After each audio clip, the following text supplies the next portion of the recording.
साल 2054 में टेक्नोलॉजी ने दुनिया की काया पलट कर दी थी। अमेरिका के शहर वॉशिंगटन डीसी में क्राइम को रोकने के लिए पुलिस द्वारा एक अनोखा डिफेंस प्रोग्राम चलाया जा रहा था, जिसे प्री क्राइम के नाम से जाना जाता था। गवर्नमेंट द्वारा बनाई गई इस प्री क्राइम डिवीजन में अनुभवी पुलिस ऑफिसर्स, साइंटिस्ट्स और टेक्नीशियंस की एक टीम काम करती थी, जो किसी हत्या के होने से पहले ही कातिल को धर दबोचती थी। अब सवाल आता है कि आखिर प्री क्राइम डिपार्टमेंट को हत्या होने से पहले ही कातिल का पता कैसे चलता था। ऐसा संभव हो पाता था 3 अद्भुत इंसानों की बदौलत, जिन्हें कहा जाता था प्रीकॉग्स। दरअसल प्रीकॉग्स कहे जाने वाले ये 3 इंसान एक अनोखी साइकिक शक्ति के साथ पैदा हुए थे, जिसकी बदौलत वे फ्यूचर में होने वाली हत्याओं को देख सकते थे। आज से 10 साल पहले डॉक्टर आइरिस हाइनमैन नामक एक साइंटिस्ट ने ही इन प्रीकॉग्स की खोज की थी, जिसके बाद उन्होंने अपने साथी लमार बर्जेस के साथ मिलकर प्री क्राइम डिपार्टमेंट की शुरुआत की और एक ऐसे डिवाइस का आविष्कार किया जो उन प्रीकॉग्स के दिमाग में झांककर उन्हें दिखने वाली भविष्य की हत्याओं को वीडियो फुटेज की तरह स्क्रीन पर दिखाती थी, जिससे प्री क्राइम डिपार्टमेंट के एजेंट्स को पता चल जाता था कि भविष्य में कौन किसकी हत्या करने वाला है और कब करने वाला है, और वे लोग हत्या होने से पहले ही मौके पर पहुंचकर हत्यारे को धर दबोचते थे। हालांकि अब doctor iris pre crime department छोड़ चुकी थी और लमार प्री क्राइम डिपार्टमेंट का डायरेक्टर था। प्री क्राइम डिपार्टमेंट ने इस प्रक्रिया के लिए प्रीकॉग्स को अपने डिवाइस में कैद कर लिया था। उस डिवाइस में एक खास तरह का केमिकल भरा था, जिसमें प्रीकॉग्स हर वक्त डूबे रहते थे। ये केमिकल उन्हें जीने के लिए जरूरी पोषण यानी कि न्यूट्रिएंट्स तो प्रदान करती ही थी, साथ ही ये केमिकल एक कंडक्टर की तरह भी काम करती थी, जो उन प्रीकॉग्स के दिमाग में आने वाले इमेजेस को और ज्यादा क्लियर करती थी। इसके साथ ही उनके सिर पर कुछ सेंसर्स लगाए गए थे, जो उनके दिमाग में आने वाले इमेजेस को ऊपर स्क्रीन पर दिखाते थे। प्रीकॉग्स को जब भी भविष्य में होने वाली किसी हत्या का विजन आता था, तो डिवाइस से 2 लकड़ी के बॉल्स बाहर निकलते थे, जिनमें से एक बॉल में विक्टिम का नाम होता था, यानी कि जिसका कत्ल होने वाला है, और दूसरे में नाम होता था कातिल का। उस डिवाइस से निकलने वाले बॉल्स भी 2 अलग रंग के होते थे, रेड और ब्राउन। डिवाइस ब्राउन बॉल तब बाहर निकालती थी जब कोई कातिल सोच समझकर प्लानिंग के साथ हत्या करता था। ऐसी हत्या का प्रीविजन प्रीकॉग्स को 1 या 2 दिन पहले ही दिख जाता था, और तब प्री क्राइम डिपार्टमेंट के पास कातिल को पकड़ने के लिए ज्यादा समय होता था। वहीं जब कोई कातिल बिना प्लानिंग के ही अचानक किसी की हत्या कर देता था, तो प्रीकॉग्स को ऐसी हत्या का प्रीविजन केवल घंटे भर पहले ही आता था, और तब डिवाइस से रेड बॉल निकलती थी, और उसका मतलब होता था कि डिपार्टमेंट के पास कातिल को पकड़ने के लिए केवल 1 घंटे का ही समय है। इसलिए प्री क्राइम अपने डिपार्टमेंट में काम करने के लिए केवल काबिल और अनुभवी पुलिस ऑफिसर्स को ही चुनती थी। उन्हीं काबिल लोगों में जॉन एंडरटन भी था, जो प्री क्राइम डिपार्टमेंट का चीफ ऑफिसर था। आज की सुबह जॉन को खबर मिली कि प्रीकॉग्स को आज फिर एक प्रीविजन आया है, जिसके बाद जॉन फौरन स्टेशन पहुंचा, जहां उसे पता चला कि हावर्ड नाम का एक आदमी सारा और डोनाल्ड नाम के एक प्रेमी जोड़े का कत्ल करने वाला है। प्रीकॉग्स को ये प्रीविजन आते ही डिवाइस ने रेड बॉल निकाले थे, जिसका मतलब था कि ये कोई सोची समझी हत्या नहीं थी, बल्कि हावर्ड अचानक ही हत्या को अंजाम देने वाला था, और जॉन के पास हावर्ड को पकड़ने के लिए बस 1 घंटे का समय था। जॉन फौरन प्रीकॉग्स द्वारा देखे गए प्रीविजन के इमेजेस से ये पता लगाने की कोशिश करने लगा कि हत्या किस जगह पर होने वाली है। हालांकि ये इस काम का सबसे मुश्किल भाग होता था, क्योंकि प्रीकॉग्स विक्टिम और मर्डरर का नाम तो बताते थे, लेकिन वो ये नहीं बता पाते थे कि वो हत्या किस जगह पर होने वाली है। लेकिन जॉन इस काम में माहिर था। वो अपनी तेज नजर और बुद्धि की बदौलत हत्या की लोकेशन पता लगाने में कामयाब हो ही गया, और अपनी टीम के साथ फौरन उस लोकेशन पर पहुंचकर हावर्ड को कत्ल करने से कुछ सेकंड्स पहले ही धर दबोचा। जॉन को पता चला कि हावर्ड जिन 2 लोगों का खून करने वाला था, वो उसकी पत्नी और उसकी पत्नी का बॉयफ्रेंड था। हावर्ड की गैर हाजिरी में उसकी पत्नी अपने बॉयफ्रेंड के साथ रंगरलियां मना रही थी, लेकिन हावर्ड ने उन्हें रंगे हाथों पकड़ लिया और गुस्से में उन्हें मारने वाला था, पर जॉन और उसकी टीम ने उसके इस इरादे को नाकाम कर दिया। हावर्ड जॉन और उसकी टीम के आगे गिड़गिड़ाता रहा कि उसने तो कुछ किया ही नहीं, फिर उसे क्यों गिरफ्तार किया जा रहा है। लेकिन जॉन की टीम उसे अरेस्ट करके वहां से ले गई। हालांकि जॉन को भी बिना क्राइम किए किसी को अरेस्ट करना सही नहीं लगता था, लेकिन ये काम करने के पीछे उसकी एक वजह थी।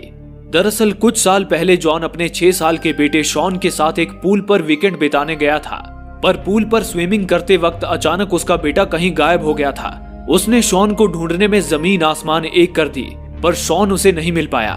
तब जॉन को यकीन हो गया था कि जरूर किसी ने शॉन को किडनैप करके उसकी हत्या कर दी है, इस गम में जॉन नशे का आदी हो गया था। तब जॉन की पत्नी लारा भी उसे छोड़कर चली गई थी।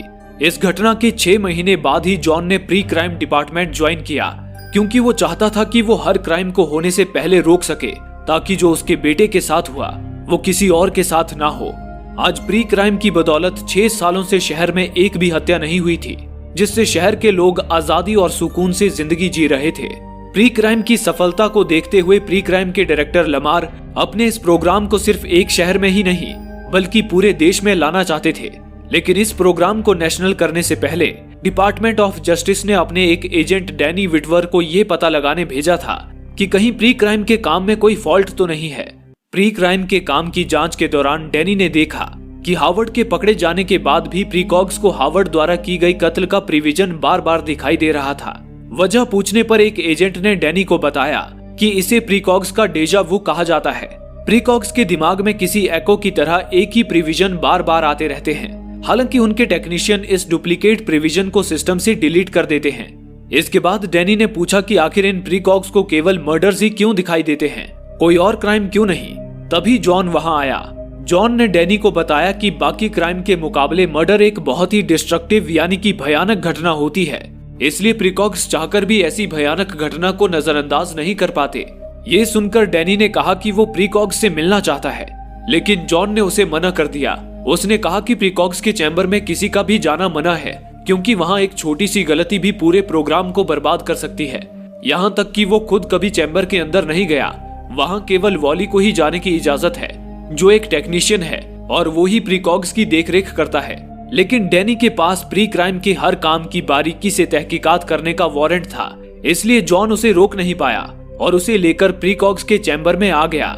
जॉन खुद पहली बार उस चैम्बर में आया था। वहीं प्रीकॉग्स की देखरेख कर रहे वॉली ने उन्हें किसी भी चीज को ना छूने की सख्त हिदायत दी। डैनी ने वॉली से प्रीकॉग्स के बारे में पूछा। इस पर वॉली ने बताया कि उस फीमेल प्रीकॉग का नाम एगाथा है और बाकी के 2 मेल प्रीकॉग्स का नाम आर्थर और डैशियल है, जो कि ट्विन्स यानी कि जुड़वा भाई हैं। वॉली ने आगे बताया कि जब भी ये तीनों प्रीकॉग्स भविष्य में होने वाली एक जैसी हत्या के प्रीविजन देखते हैं, तब कंप्यूटर इन तीनों के दिमाग में आने वाले इमेजेस को ऊपर स्क्रीन पर शो करता है। वॉली ने डैनी को भरोसा दिलाया कि ये प्रक्रिया प्रीकॉग्स के लिए बिल्कुल भी दर्दनाक नहीं है, क्योंकि उन्हें एक खास तरह का दिया जाता है जिससे उन्हें दर्द या घबराहट कुछ भी महसूस नहीं होता और वे हमेशा रिलैक्स रहते हैं। इस तरह प्रीकॉग्स की सारी जानकारी लेने के बाद डैनी जॉन की बाकी टीम के साथ वहां से चला गया। इसी दौरान वॉली की गैर हाजिरी में जॉन एगाथा के पास आया और उसे गौर से देखने लगा। तभी अचानक ही एगाथा एक झटके से पानी से बाहर आई और जॉन को पकड़ लिया। फिर उसने ऊपर की ओर इशारा करते हुए फुसफुसाकर उसके कानों में कहा, क्या तुम वो देख सकते हो? ये सुनकर जब जॉन ने ऊपर स्क्रीन की ओर देखा तो स्क्रीन पर उसे एगाथा का एक प्रीविजन दिखाई दिया, जिसमें एक नकाबपोश आदमी एक औरत को तालाब में डुबाकर उसकी हत्या कर रहा था। वो प्रीविजन दिखाने के बाद एगाथा ने जॉन को छोड़ दिया और वापस पानी के अंदर चली गई। इतने में ही वॉली भागता हुआ वहां आया और कहा, तुमने एगाथा के साथ क्या किया? इस पर जॉन ने कहा, मैंने कुछ नहीं किया, बल्कि एगाथा ने ही मुझे पकड़ लिया था और उसने मुझे एक प्रीविजन भी दिखाया। ये सुनकर वॉली ने कहा, ये तो नामुमकिन है, क्योंकि प्रीकॉग्स ऐसे स्टेज में है कि वो हम लोगों को देख या महसूस नहीं कर सकते। मुझे लगता है एगाथा सपना देख रही थी और उसने नींद में तुम्हें पकड़ लिया, क्योंकि एगाथा ने जो प्रीविजन स्क्रीन पर दिखाया वो एक पुराने मर्डर का प्रीविजन है। ये केस तो पहले ही सॉल्व हो चुका है। प्रीकॉग्स अक्सर सपने में पुराने मर्डर के प्रीविजन्स देखते हैं, लेकिन जॉन को पूरा यकीन था कि एगाथा नींद में नहीं थी। जरूर वो उस प्रीविजन के जरिए जॉन को कुछ बताना चाहती थी। वो उसी वक्त उस प्रिजन में आ गया जहां प्री क्राइम द्वारा पकड़े गए मुजरिमों को कैद करके रखा जाता था। वो एक खास तरह का प्रिजन था जहां कैदियों को एक डिवाइस में डीप स्लीप की हालत में रखा जाता था, जिससे कैदियों का वहां से भागना या उत्पात मचाना नामुमकिन था। इसलिए वहां केवल एक ही गार्ड उन कैदियों की देखरेख करता था। जॉन ने वहां के गार्ड से उस प्रीविजन के बारे में पूछताछ की जो एगाथा ने उसे दिखाया था। इस पर गार्ड ने बताया कि वो प्रीविजन प्री क्राइम के शुरुआती दौर का है। उस वक्त जॉन ने डिपार्टमेंट ज्वाइन भी नहीं किया था। गार्ड ने आगे बताया कि उस प्रीविजन में वो औरत जिसे कातिल तालाब में डुबाकर मारने वाला था, उसका नाम एन लाइवली था। हालांकि उस वक्त प्री क्राइम टीम ने कातिल को पकड़कर एन लाइवली को बचा लिया था, लेकिन आज तक प्री क्राइम डिपार्टमेंट को कातिल की कोई पहचान नहीं मिल पाई है और ना ही ये पता चल पाया है कि वो एन लाइवली को क्यों मारना चाहता था। ये सुनकर जॉन ने कहा, लेकिन गवर्नमेंट के पास तो हर नागरिक के आंखों का बायोमेट्रिक डेटा है, फिर उन्होंने इस कातिल की आंखें स्कैन करके इसकी आइडेंटिटी क्यों नहीं निकाली। इस पर गार्ड ने कहा, हमें कातिल की आंखें स्कैन करके कोई जानकारी नहीं मिली, क्योंकि पुलिस को चकमा देने के लिए इसने अपनी आंखें ही बदलवा ली थी। आपको सड़कों पर कुछ ऐसे गैर कानूनी डॉक्टर्स मिल जाएंगे जो कुछ पैसों के बदले किसी की आंखों की सर्जरी करके उनमें नए आंख लगा देते हैं, जिसका कोई रिकॉर्ड नहीं होता। इसके बाद जॉन ने गार्ड से पूछा, मुझे एक बार फिर एन लाइवली के मर्डर का प्रिविजन देखना है, लेकिन सिर्फ एगाथा का प्रिविजन। ये सुनकर गार्ड ने जब रिकॉर्ड्स चेक किए तो पाया कि एन लाइवली के केस में केवल उन ट्विन्स प्रीकॉग्स का प्रिविजन था। एगाथा का प्रिविजन उस केस से मिसिंग था। दरअसल किसी केस में तीनों प्रीकॉग्स का प्रिविजन होना जरूरी होता है, क्योंकि जब भविष्य में होने वाली कोई हत्या तीनों प्रीकॉग्स को दिखाई देती है और वे तीनों उस हत्या से सहमत होते हैं, तभी कंप्यूटर उस केस को प्री क्राइम टीम तक भेजता है। इसलिए एन के केस में भी एगाथा का प्रिविजन होना जरूरी था। फिर भला सिस्टम में एगाथा का प्रिविजन मिसिंग क्यों दिखा रहा था? जॉन ने गार्ड से पूछा कि आखिर एन लाइवली कौन थी और इस वक्त वो कहाँ है। इस पर गार्ड ने उसे बताया कि एन पहले एक ड्रग एडिक्ट थी, हालांकि बाद में उसने एक रिहैब सेंटर जाकर अपने नशे की आदत से मुक्ति पा ली थी। लेकिन एक बात अजीब है कि जब से प्री क्राइम डिपार्टमेंट ने एन को बचाया था, तब से ही वो कहीं लापता है। ये सुनकर जॉन चौंक गया। उसने एन के मौत वाले प्रिविजन को एक ड्राइव में कॉपी किया। फिर कुछ समय बाद जॉन प्री क्राइम के डायरेक्टर लमार से मिला। उसने लमार को एन लाइवली के केस के बारे में बताते हुए पूछा कि एन लाइवली के केस फाइल से एगाथा का प्रिविजन गायब क्यों है। साथ ही उसने ये भी बताया कि उसने कई और पुरानी केस फाइल्स चेक की और उसे दर्जन भर केस फाइल से एगाथा के प्रिविजन्स मिसिंग मिले। लेकिन लमार ने जॉन को समझाते हुए कहा, तुम्हें पता है ना कि डैनी प्री क्राइम प्रोग्राम में फॉल्ट ढूंढने में लगा है। कुछ ही दिनों में प्री क्राइम प्रोग्राम पूरे देश में शुरू होने वाला है, लेकिन उससे पहले अगर उसे प्री क्राइम में कोई फॉल्ट मिल गया तो प्री क्राइम डिपार्टमेंट बंद हो सकता है। इसलिए इस वक्त तुम ऐसी कोई भी गलती मत करना जिस पर डैनी की नजर पड़ जाए। ये सुनकर जॉन ने भी एन के केस के बारे में सोचना छोड़ दिया। फिर अगली सुबह प्रीकॉग्स को एक बार फिर भविष्य में होने वाले एक मर्डर का प्रीविजन आया। ये पता चलते ही जॉन स्टेशन पहुंच गया। इस बार डिवाइस ने ब्राउन कलर की बॉल बाहर निकाली। जॉन को पता चला कि ये हत्या अब से 36 घंटे बाद होने वाली है और जिसका कत्ल होने वाला है उस विक्टिम का नाम है लियो क्रो। जॉन ने उसी वक्त प्रीविजन के इमेजेस की छानबीन शुरू कर दी। उन इमेजेस में पहले जॉन को एक बूढ़ी औरत हंसती हुई दिखाई दी। उसके बाद उसे एक ऊंची इमारत के अंदर एक कमरे की इमेजेस दिखी, जिसकी खिड़की पर सनग्लास पहना एक आदमी नजर आ रहा था। उसी कमरे में लियो क्रो कातिल से अपनी जान की भीख मांग रहा था, लेकिन इतने में ही कातिल ने उसे गोली से उड़ा दिया। तभी जॉन ने जब कातिल का चेहरा देखा तो उसके पैरों तले जमीन ही खिसक गई, क्योंकि लियो क्रो को कोई और नहीं बल्कि जॉन ही मारने वाला था। इतने में ही डिवाइस ने कातिल के नाम वाली बॉल बाहर निकाली। उस बॉल में भी जॉन का ही नाम लिखा था। ये देख जॉन सकते में आ गया, क्योंकि वो तो लियो क्रो नाम के किसी इंसान को जानता तक नहीं था। फिर भला वो उसका खून कैसे कर सकता था? जॉन को कुछ समझ नहीं आया। अब इससे पहले कि बाकी एजेंट उन इमेजेस को देखकर जॉन को गिरफ्तार करते, जॉन फौरन अपनी कार लेकर वहां से भागने लगा। इसी दौरान जॉन ने लमार को कॉल किया और उसे सारी बात बताई।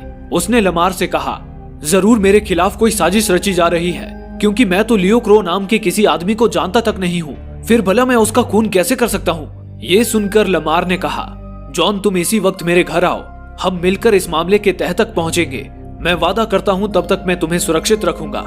लेकिन तब तक डैनी और प्री क्राइम डिपार्टमेंट को पता चल चुका था कि जॉन 36 घंटे में लियो क्रो नाम के आदमी की हत्या करने वाला है।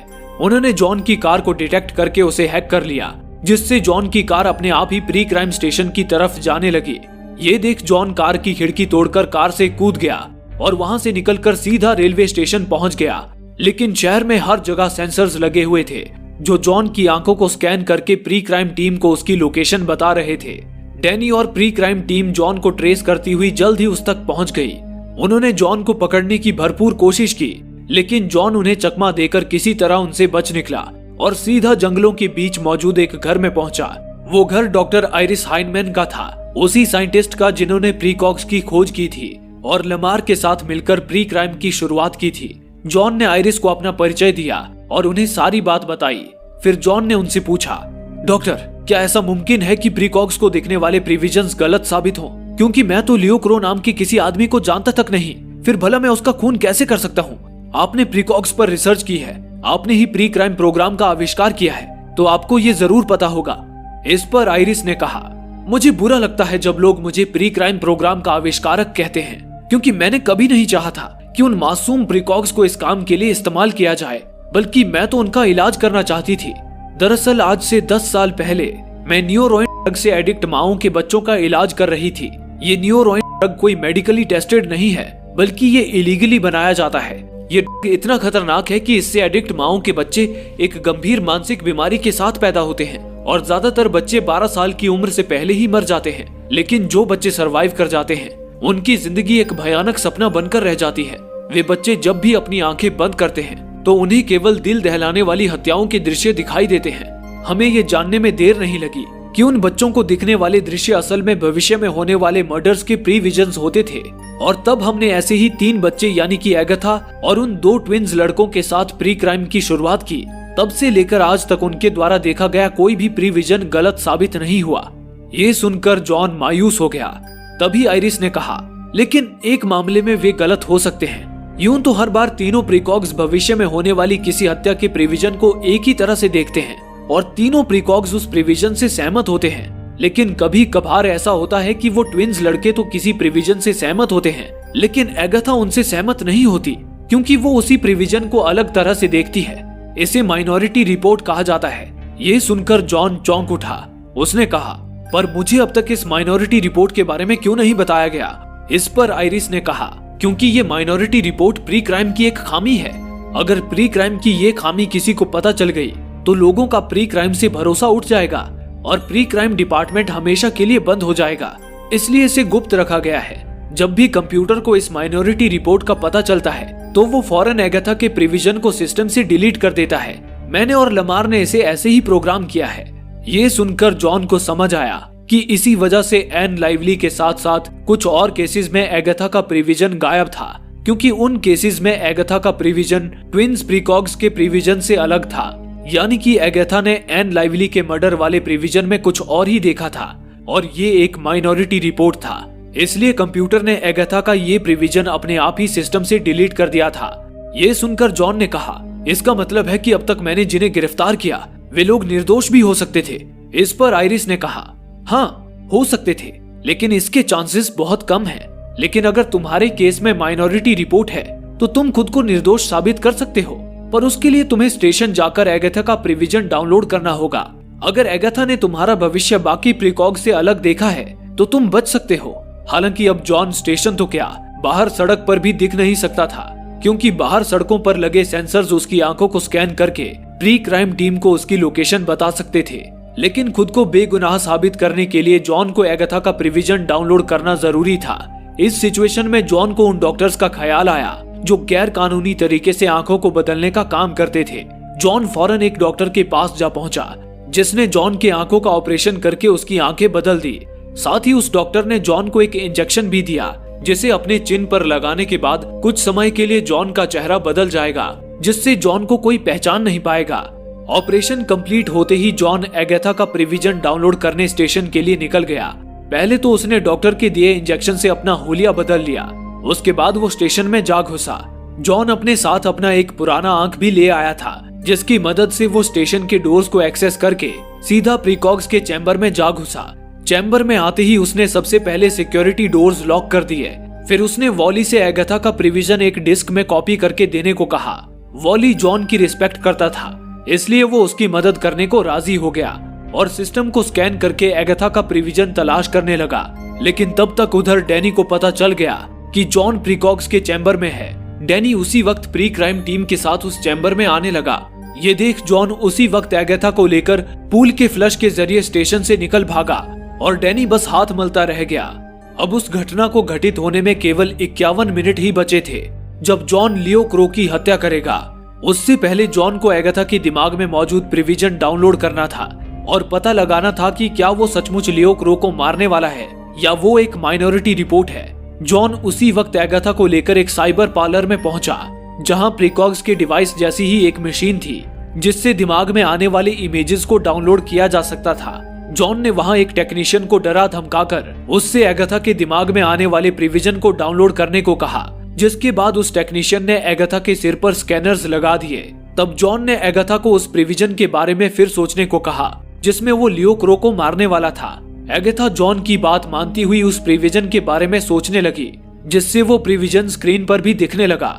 लेकिन एगाथा की प्रिविजन में भी जॉन लियो क्रो को मारता हुआ दिखाई दे रहा था, जिसका मतलब था कि इस घटना में कोई माइनॉरिटी रिपोर्ट नहीं थी, यानी कि जॉन सचमुच भविष्य में लियो क्रो की हत्या करने वाला था। ये जानने के बाद जॉन सख्ते में आ गया। लेकिन तभी एगाथा ने एक बार फिर जॉन को एन लाइवली के मर्डर का विजन दिखाया। इस बार वो विजन उल्टा चल रहा था, जिसमें एन लाइवली का कातिल अपना मास्क उतारने वाला था। लेकिन उसके मास्क उतारने से पहले ही एगाथा रुक गई, क्योंकि एगाथा को आभास हो गया कि प्री क्राइम की टीम जॉन को ढूंढते हुए वहां आ पहुंची है।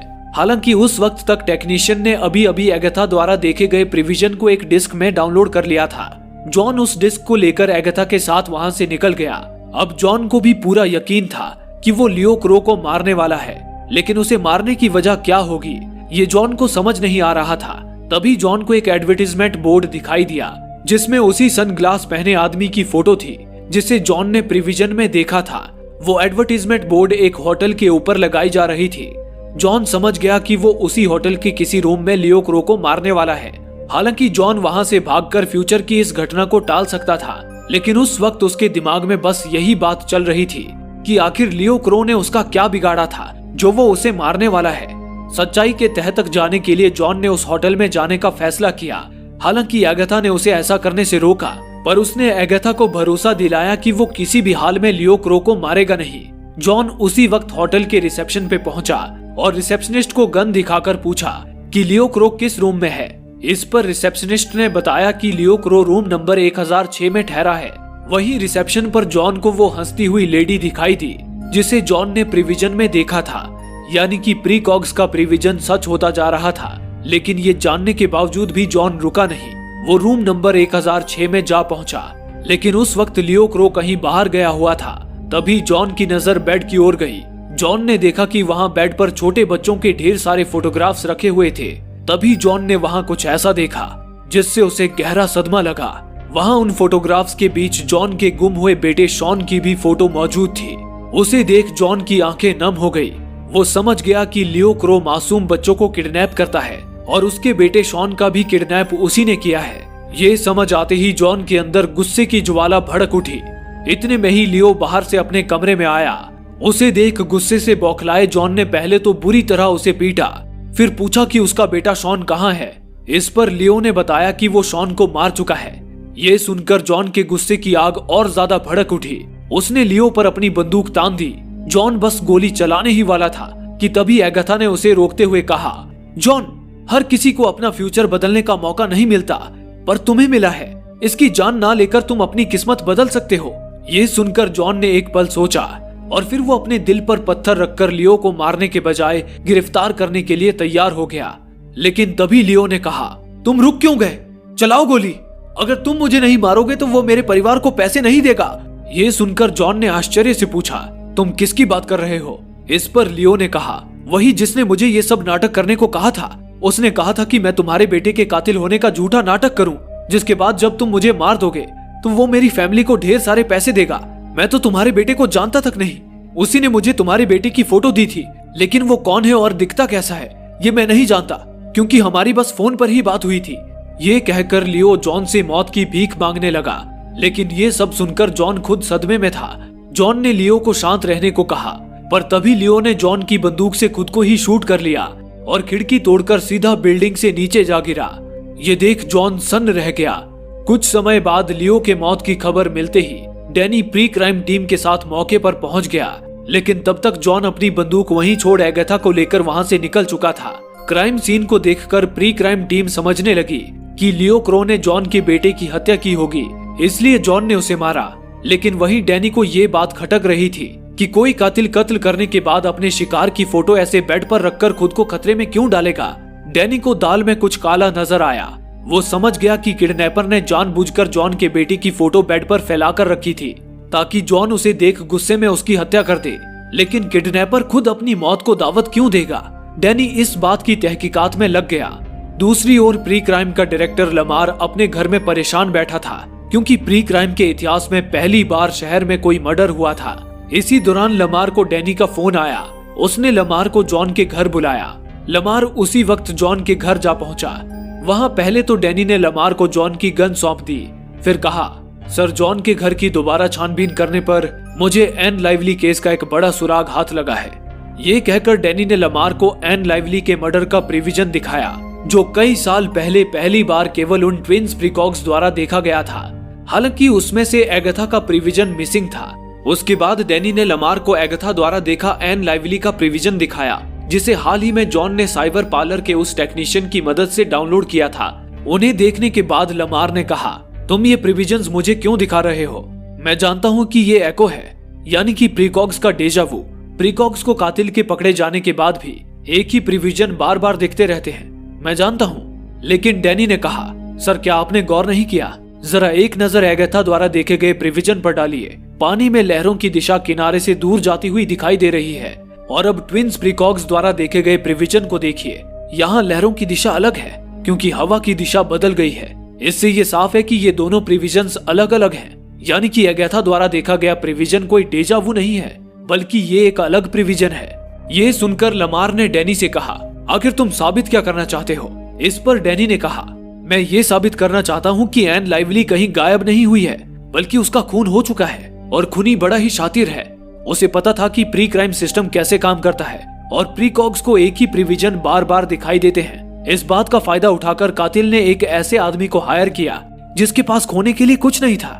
कातिल ने उस आदमी को काफी पैसे दिए होंगे और उसे बताया होगा कि उसे मास्क पहनकर एन की हत्या करनी है। जिसके बाद वो आदमी कातिल के बताए मुताबिक मास्क पहनकर एन को मारने गया।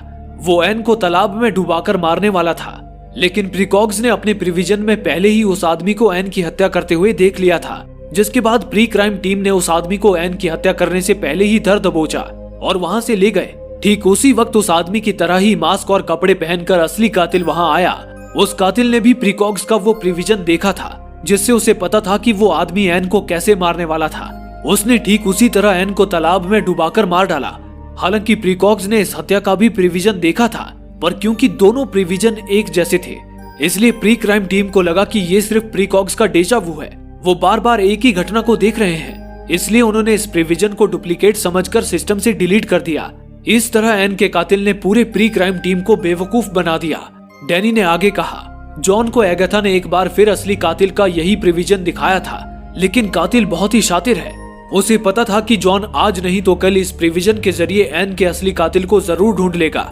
इसलिए उस कातिल ने जॉन के खिलाफ भी साजिश रची ताकि जॉन लियो क्रो की हत्या कर दे और उसके मौत के जुर्म में गिरफ्तार हो जाए और इस केस की तह तक ना पहुंच पाए। डैनी ने लमार से आगे कहा, सर मुझे पता है कि वो कातिल प्री क्राइम डिपार्टमेंट के अंदर का ही कोई आदमी है, इसलिए वो प्रीकॉक्स के प्रिविजन को एक्सेस कर पाया। और वो कौन है इसका पता मैं लगाकर ही रहूंगा। डैनी ने इतना कहा ही था कि तभी एक गोली चली जिसने डैनी के सीने में छेद कर दिया। गोली चलाने वाला कोई और नहीं बल्कि लमार ही था, जिसने जॉन के बंदूक से डैनी की हत्या कर दी थी। यानी कि एन लाइवली का कातिल कोई और नहीं बल्कि लमार ही था। और वो लमार ही था जिसने जॉन को फंसाने की साजिश रची थी, क्योंकि उसे डर था कि जॉन उसका पर्दाफाश ना कर दे। और अब लमार डैनी की हत्या का इल्जाम भी जॉन पर ही डालने वाला था। दूसरी ओर जॉन एगाथा को लेकर अपनी पत्नी लारा के घर पहुंचा। लारा को पता था कि प्री क्राइम की टीम जॉन के पीछे है। जॉन को बचाने के लिए लारा ने लमार को फोन किया। लारा को लग रहा था कि लमार उसकी मदद करेगा। उसने लमार को बता दिया कि जॉन वहां आया हुआ है। वो लमार से रिक्वेस्ट करने लगी कि वो जॉन को जेल जाने से बचा ले, पर लारा को क्या पता था कि वो सांप के बिल में ही हाथ डाल रही थी। इसी के साथ जॉन लारा से मिला और उसके साथ जो कुछ बीता उसने लारा को सब बताया। जॉन ने लारा से कहा कि कोई तो है जो उसे लियो के मर्डर केस में फंसाना चाहता है। इस पर लारा ने पूछा, तुमने ऐसा क्या किया है कि कोई तुम्हें फंसाना चाहेगा? तभी जॉन को याद आया कि जब से उसने एन लाइवली के केस की तहकीकात की है तब से ही ये सब शुरू हुआ है। जॉन उसी वक्त एगाथा के पास आया और उससे पूछा, एगाथा तुम मुझे एन लाइवली का प्रिविजन क्यों दिखाना चाहती थी? आखिर कौन है एन लाइवली? इस पर एगाथा ने बताया कि एन लाइवली कोई और नहीं बल्कि उसकी माँ थी, जिसका कत्ल कर दिया गया। ये सुनकर जॉन हैरान रह गया। उसने एगाथा से पूछा, आखिर तुम्हारी माँ को मारने वाला कौन है? लेकिन एगाथा अपनी माँ के कातिल का नाम बता पाती उससे पहले ही प्री क्राइम के एजेंट्स वहां आ धमके। उन्होंने जॉन से कहा कि वे उसे लियो क्रो और ऑफिसर डैनी के खून के इल्जाम में गिरफ्तार कर रहे हैं। ये सुन जॉन अपनी सफाई में कुछ कह पाता उससे पहले ही एजेंट्स ने उसे बेहोश कर दिया और उसे प्री क्राइम के जेल में भेज दिया। इसी के साथ वे लोग एगेथा को दोबारा स्टेशन ले आए और एक बार फिर उसे नशे का इंजेक्शन देकर काम पर लगा दिया। अगली सुबह लारा लमार से मिलने आई। उस वक्त लमार एक प्रेस कॉन्फ्रेंस के लिए रेडी हो रहा था जिसमें वो प्री क्राइम प्रोग्राम को पूरे देश में लाने की घोषणा करने वाला था। लारा को अब भी लमार की चाल पर जरा भी शक नहीं हो पाया था। लारा ने लमार से पूछा, क्या आप जानते हैं एन लाइवली कौन है? जॉन ने मुझे उसके बारे में बताया। वो कह रहा था कि कोई उसे एन लाइवली के केस की छानबीन करने से रोकना चाहता था, इसलिए उसने जॉन को लियो की हत्या में फंसाया। आप प्लीज जॉन को बचा लीजिए। लेकिन लमार ने कहा, लारा तुम्हें गलत जानकारी मिली है। जॉन ने लियो को इसलिए मारा क्योंकि उसने तुम्हारे बेटे शॉन की हत्या की थी और जॉन ने डैनी को भी तो मारा था। इस पर लारा ने कहा, पर जॉन डैनी को क्यों मारेगा? जरूर उसे फंसाया जा रहा है। इस पर शातिर लमार ने लारा को झांसा देते हुए कहा, लारा तुम फिक्र मत करो, तुम कहती हो तो मैं कल ही डैनी की मौत की तहकीकात दोबारा शुरू करवाऊंगा और एन लाइवली के मौत के बारे में भी पता लगाऊंगा कि उसे तालाब में डुबाकर मारने वाला कौन है। पर तभी लारा ने कहा, लेकिन मैंने तो आपको बताया ही नहीं कि एन की मौत तालाब में डूबकर हुई। अपनी पोल खुलते हुए देख लमार ने कहा, इस बारे में हम कल बात करेंगे तुम्हारे घर पर। ये कहकर लमार वहां से चला गया। लेकिन लारा समझ चुकी थी कि जरूर लमार ने ही जॉन को फंसाया है। लारा लमार के घर पर रखी जॉन की बंदूक लेकर उसी वक्त प्री क्राइम की प्रिजन में जा पहुंची जहां जॉन को बाकी कैदियों के साथ डीप स्लीप की स्थिति में रखा गया था। लारा बंदूक की नोक पर गार्ड से जॉन को आजाद करा ले गई। इसी दौरान दूसरी ओर लमार प्रेस कॉन्फ्रेंस में अपने चाहने वालों को ऑटोग्राफ देने में लगा था। तभी उसे जॉन का कॉल आया। लमार सख्ते में आ गया। जॉन ने लमार से कहा, मुबारक हो लमार, तुम अपने मकसद में कामयाब हो गए। मुझे पता है कि तुमने एगेथा की माँ एन लाइवली को क्यों मारा। दरअसल एन को न्यूरोइन की लत थी, जिस कारण तुमने एन से एगेथा की कस्टडी ले ली थी और इस प्री क्राइम की शुरुआत की थी। लेकिन फिर एक चमत्कार हुआ। एन ने रिहैब सेंटर जाकर अपने नशे की आदत छोड़ दी और एगेथा को तुमसे वापस लेने आई। लेकिन तुम जानते थे कि तीनों प्रीकॉग्स में एगेथा सबसे जरूरी है। उसके बिना ये प्री क्राइम प्रोग्राम कभी सफल नहीं हो पाएगा। इसलिए तुमने एन लाइवली को ही रास्ते से हटा दिया और जब मैंने एन लाइवली के केस की छानबीन करनी चाहिए तो तुमने मुझे भी फंसाकर जेल भेज दिया। इन्हीं बातों के बीच उधर लारा ने प्री क्राइम में मौजूद जॉन के करीबी एजेंट से रिक्वेस्ट की कि वो केवल एगेथा के थॉट्स को प्रेस कॉन्फ्रेंस में मौजूद स्क्रीन पर शेयर करे। उस एजेंट ने वैसा ही किया। उस वक्त एगेथा अपनी माँ की हत्या के बारे में ही सोच रही थी, जो स्क्रीन पर भी दिखाई देने लगा। सारे लोगों ने अपनी आंखों से देखा कि कैसे लमार ने चालबाजी से एन की जान ली। उस वीडियो को देख लमार वहां से भागने लगा। तभी उसे जॉन टेरेस की ओर जाता दिखाई दिया। लमार बंदूक लेकर जॉन के पीछे टेरेस पर आ गया। इसी दौरान उधर एगेथा ने एक और प्रिविजन देखा जिसमें लमार जॉन को मारने वाला था। प्री क्राइम टीम ये प्रिविजन देखते ही लमार को अरेस्ट करने निकल पड़ी। उधर जॉन अब लमार के बंदूक के निशाने पर था, लेकिन तभी लमार ने जॉन से माफी मांगते हुए खुद को ही शूट कर लिया। दरअसल लमार को अपनी गलती का एहसास हो चुका था, इसलिए उसने ये कदम उठाया। इस तरह पहली बार प्रीकॉग्स का प्रिविजन गलत साबित हुआ, जिससे लोगों का प्री क्राइम से विश्वास उठ गया और प्री क्राइम की सारी खामियां सामने आने के बाद सरकार द्वारा प्री क्राइम डिपार्टमेंट को हमेशा के लिए बंद कर दिया गया। साथ ही प्री क्राइम द्वारा पकड़े गए सारे कैदियों को बिना किसी चार्जेस के रिहा कर दिया गया। इसके साथ ही जॉन और लारा भी पुराने वक्त को सपना समझकर भूल गए और अपने दूसरे बच्चे को जन्म देकर जिंदगी की नए सिरे से शुरुआत करने का फैसला किया। वहीं एगेथा और बाकी दो प्रीकॉग्स भी अब आजाद थे। उन्हें लोगों से दूर एक सुनसान आइलैंड में पूरी सुविधा के साथ रखा गया था, जहां लोगों से दूर रहने पर उन्हें किसी का भविष्य भी दिखाई नहीं देता था और अब वो शांति और सुकून से अपनी जिंदगी बिता रहे थे। दोस्तों, आप में से काफी लोगों का कहना है कि हमारे वीडियोस आप तक नहीं पहुंच पा रहे हैं। उसके लिए आप सब्सक्राइब बटन को दबाने के बाद नोटिफिकेशन के बेल आइकन पर क्लिक करें और ऑल का ऑप्शन सिलेक्ट कर लें ताकि हमारी सारी वीडियोस की नोटिफिकेशन आप तक पहुंच सके। धन्यवाद।